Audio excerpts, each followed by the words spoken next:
और करेंगे इस वक्त की बड़ी खबर का, जहां पर पैन कार्ड केस में आजम खान और अब्दुल्ला की अपील पर सुनवाई। रामपुर सेशन कोर्ट ने अपील को खारिज की है। 7 साल की सजा के खिलाफ अपील को खारिज किया गया है। बड़ी खबर आपको बता रहे हैं, एमपी एमएलए कोर्ट के फैसले को चुनौती दी गई है और इसी के बाद अब कोर्ट की तरफ से जो याचिका है उसको खारिज कर दिया गया है। बड़ी खबर आपको बता रहे हैं, पैन कार्ड केस में आजम खान और अब्दुल्ला की अपील को खारिज कर दिया गया है। रामपुर सेशन कोर्ट ने अपील को खारिज किया है। बता दें आपको कि 7 साल की सजा के खिलाफ अपील को कोर्ट की तरफ से खारिज कर दिया गया है। एमपी एमएलए कोर्ट के फैसले को चुनौती दी गई थी, जिसके बाद अब याचिका खारिज हो गई है। यानी कि यहाँ पर एक बार फिर से आजम खान और अब्दुल्ला की मुश्किलें बढ़ती हुई दिखाई दे रही है। रामपुर सेशन कोर्ट की तरफ से अपील को खारिज कर दिया गया है। यह भी बता दें कि 7 साल की सजा के खिलाफ अपील को खारिज किया गया है। एमपी एमएलए कोर्ट के फैसले को चुनौती दी गई थी, जिसके बाद कोर्ट की तरफ से बड़ा झटका एक बार फिर से यहां पर लगा है और आजम खान की मुश्किलें एक बार फिर से बढ़ती हुई नजर आ रही है। बता दें आपको कि पैन कार्ड केस से जुड़ा ये पूरा मामला है, जहां पर आजम खान और अब्दुल्ला की अपील खारिज हो गई है और रामपुर सेशन कोर्ट ने अपील को खारिज कर दिया है। साथ ही 7 साल की सजा के खिलाफ अपील को खारिज किया गया है।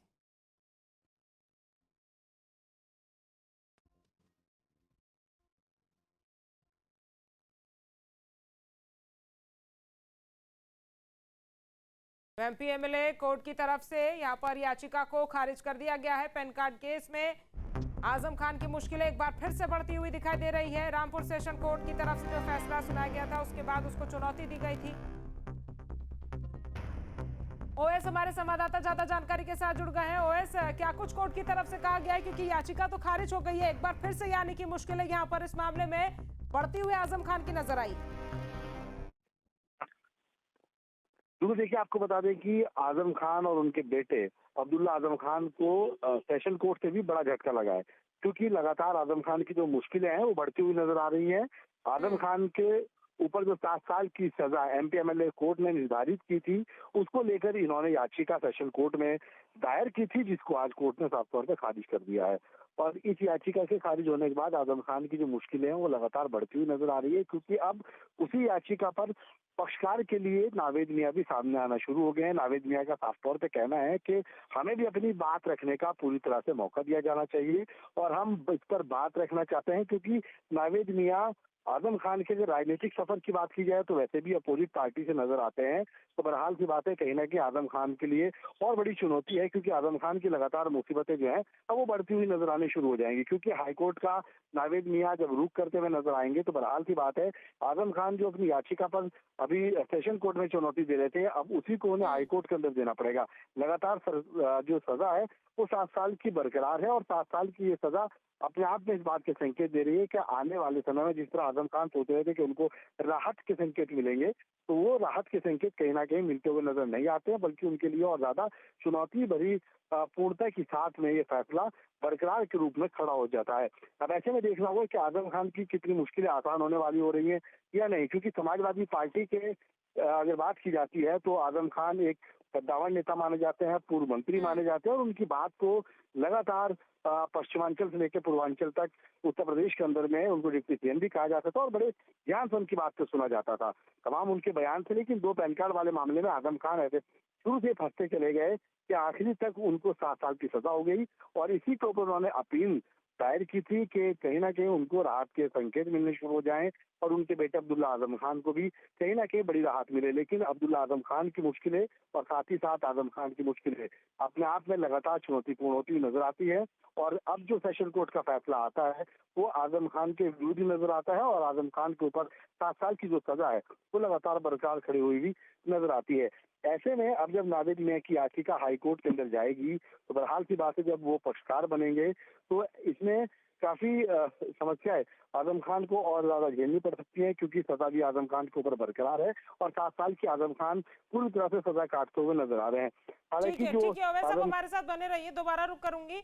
हमारे साथ आकाश सक्सेना जी जुड़ गए हैं। आकाश जी, न्यूज स्टेट पर आपका बहुत बहुत स्वागत है। जिस तरह से आजम खान की याचिका यहाँ पर खारिज हुई है और बड़ा झटका लगा है, आप लोग किस तरह से देखेंगे, क्या कहेंगे, क्योंकि लगातार समाजवादी पार्टी की तरफ से और आजम खान की तरफ से ये भी कहा जाता रहा है कि बीजेपी उन्हें कई मामलों में फंसाती रहती है।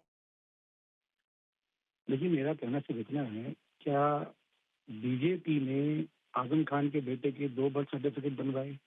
क्या बीजेपी ने आजम खान के बेटे के 2 पैन कार्ड बनवाए? क्या बीजेपी ने आजम खान के बेटे के 2 पासपोर्ट बनवाए? ये एक ऐसी चीजें हैं जो आजम खान ने व्यक्तिगत लाभ लेने के लिए, अपने बेटे को गलत तरीके से विधायक बनाने के लिए इन चीजों को बनाया और इस्तेमाल किया और विधायक बनाया। आज हम लोग आभारी हैं न्यायालय के। हम सीजीएम कोर्ट से लेकर लगातार इस लड़ाई को 2015 से लड़ रहे हैं और हमेशा हमने पहले भी कहा था और आज भी सत्य की ही जीत होती है। आज भी जिस तरीके से जो कोर्ट का फैसला आया है उसमें सत्य की ही जीत हुई है और आगे भी हमें पूरी उम्मीद है जो आने वाले समय में भी जो गलत तरीके से उन्होंने काम किए हैं वो सबके सामने होंगे। आकाश जी, चूंकि शिकायत आपकी ही तरफ से की गई थी और लंबा समय इस पूरे मामले को हो गया है, लेकिन आजम खान लगातार याचिकाएं दायर कर रहे हैं, उनकी तरफ से भी कई बातें कही जा रही है। इस पूरे मामले को पहले ये भी कहा गया था कि हमें फंसाने की कोशिश की जा रही है, लेकिन तमाम तथ्य कोर्ट के सामने रखे गए, जिसके बाद अब एक बार फिर से बड़ा झटका इनको मिला है। देखिए, मैंने आपसे खुद कहा, कोर्ट के सामने हर चीज है। कोर्ट के सामने 2 पासपोर्ट हैं, 2 पैन कार्ड हैं, 2 बर्थ सर्टिफिकेट हैं और बने ही नहीं है, इस्तेमाल हुए हैं और दोनों अपने फायदों के लिए जहां जिसकी जरूरत पड़ी वहां उसका इस्तेमाल कर लिया। और ये अपने आप में बहुत बड़ा अपराध होता है जिसका पूरी तरीके से इनको भी ज्ञान है। बस तब जब सरकार थी इनकी, तब ये समझते थे कि हमारी तरफ तो कोई बढ़ ही नहीं सकता, हमें तो कोई लड़का ही नहीं सकता। लेकिन आज कानून के हाथ इतने लंबे हैं कि जिसने गलत किया उसको सजा मिल रही है और न्यायालय ने हमेशा जो किया है वो सही किया, आगे भी जो होगा वो बिल्कुल सही होगा।